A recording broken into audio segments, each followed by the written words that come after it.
Bonsoir. Welcome to the newcomers and welcome back for the others.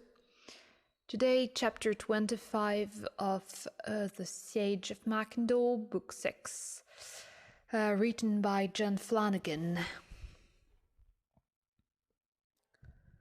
Ormond, Malcolm, Gendor and Horace sat around the table in Malcolm's cottage.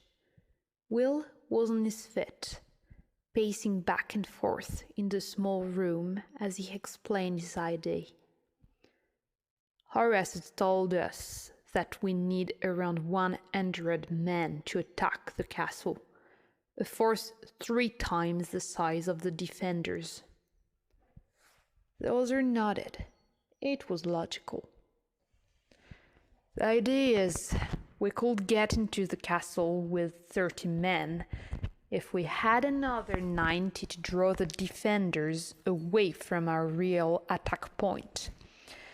Is that accurate? He addressed the question to Horace. The warrior nodded. That's pretty much the idea, he said. So, 30 men. We could pull off the actual attack, Will insisted. The other 3 men watched the exchange with varying degrees of understanding. It was a matter well outside Malcolm's area of experience. Ormond was vaguely familiar with the theoretical problem of besieging a castle. Gendor was fascinated to know how a force of 30 men, the crew of a wolf ship, for example, could force their way into a fortified castle. It could prove to be very profitable knowledge in the future. Yes, Horace replied impatiently, but we still need those other 90 men to cause a diversion, and we haven't got them, he added, spreading his hand and looking sarcastically around the room, as if 90 men might be concealed somewhere. Maybe we don't need them, Will said. Maybe we only need 1. Gendor snorted with laughter. It'd better been one hell of a warrior. Will smiled at the Scandian captain. Oh, he is a giant of a man. When I saw him, he was over 10 meters tall, he said midly. Understanding dawned on Malcolm's face, although the other 3 remained puzzled. You mean the night warrior? Malcolm said. Will nodded and turned to Horace, who was looking thoughtful now that he'd caught out on the idea. It means a night attack, but I assume there's no big problem in that, Will asked. Horace shrugged his shoulder. He was still considering what Will had said. If the night warrior loomed up in the sky outside the castle Mackendall, illusion or not, it might well provide the sort of diversion they needed. Ormond rubbed his chin thoughtfully. He had heard of the night warrior, of course, but he had never seen it. How big is he, exactly? Ormond asked. He's massive, Malcolm replied. As Will says, he can go up to 10 meters tall, depending on the distance I have to throw the image. The farther I can project it, the higher he goes. But why stop at the night warrior? I could throw in some other shapes as well. The face of Sir Nish, for starters, and the odd dragon or troll, I suppose. Ormond looked around the table. I seem to have missed out on something. Who or what is Sir Nish? He's the Scotty demon we used to terrify MacHaddish, Malcolm explained. Ormond looked less than convinced. He may have worked against MacHaddish, he said. But Mackendall is manned by Araluans. They won't know whoever he is from a bowl of black pudding. Horace grinned now. Don't worry, you don't have to know his name to be terrified of him. He is truly a horrific sight, looming out of the mist like that. That's the only drawback to the idea, Malcolm now said, his face thoughtful. I need fog or mist to project the shapes on. That's why I chose the clearing the other night. A small rivulet runs through the north side, and that created the mist we needed. Same thing at the Black Mare, he added. Will felt his whole idea collapsing like a house of cards.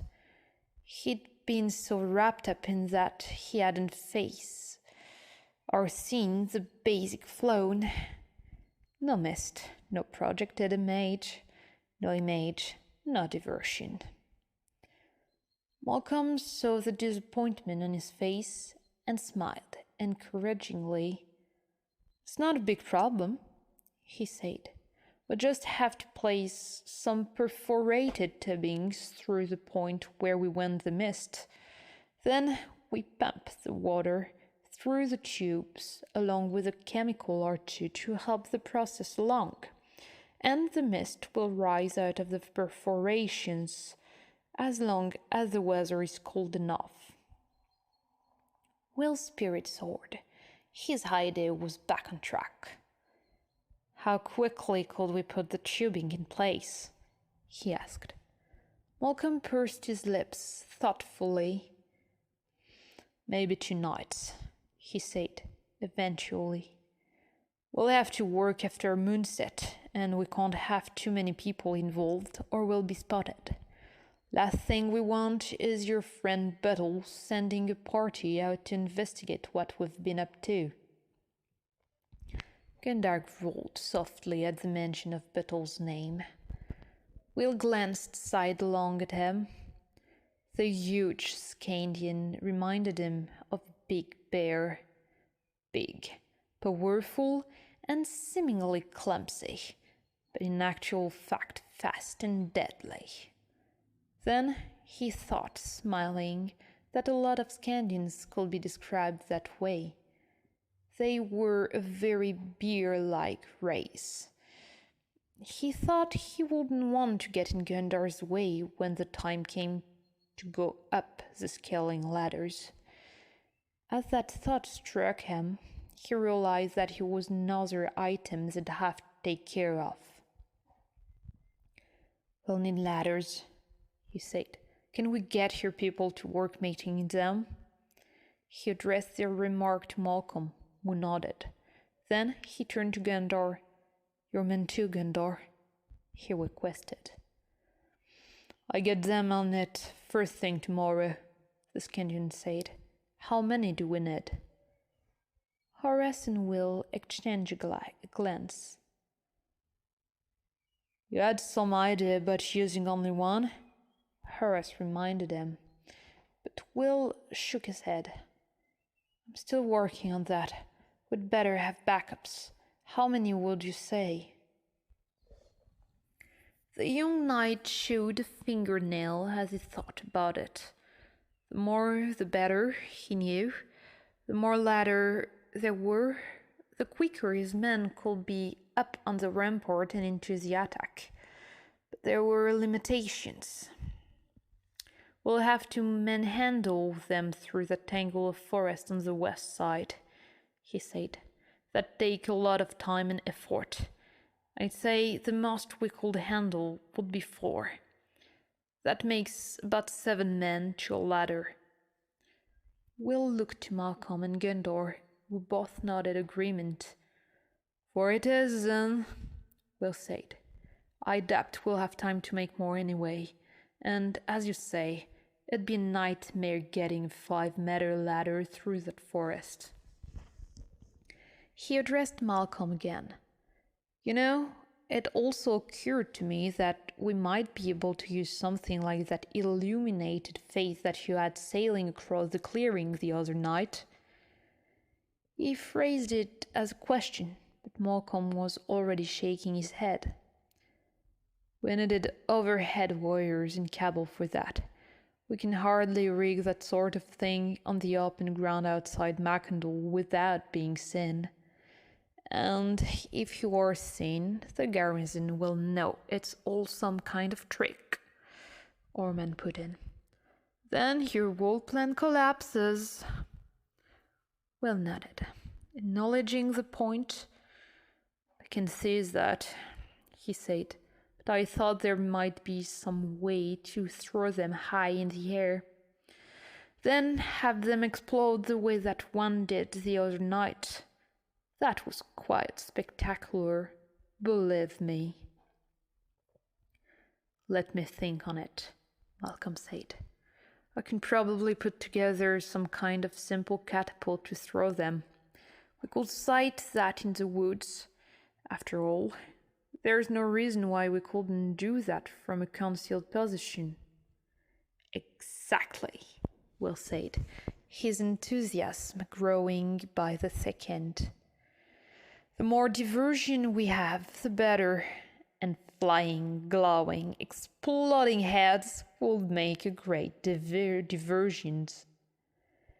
He looked around the faces at the table, seeing enthusiasm and hope in all of them. Well, he said, it's late, and I still have to send a message to Alice. I suggest we adjourn for the night and get to work in the morning. We have a lot to do. There was a mumble of agreement from the other, and they all rose. Orman was still feeling left out of the full picture. Flying, exploding heads, he muttered to himself. These rangers really are peculiar folk. End of chapter 25. See you next time.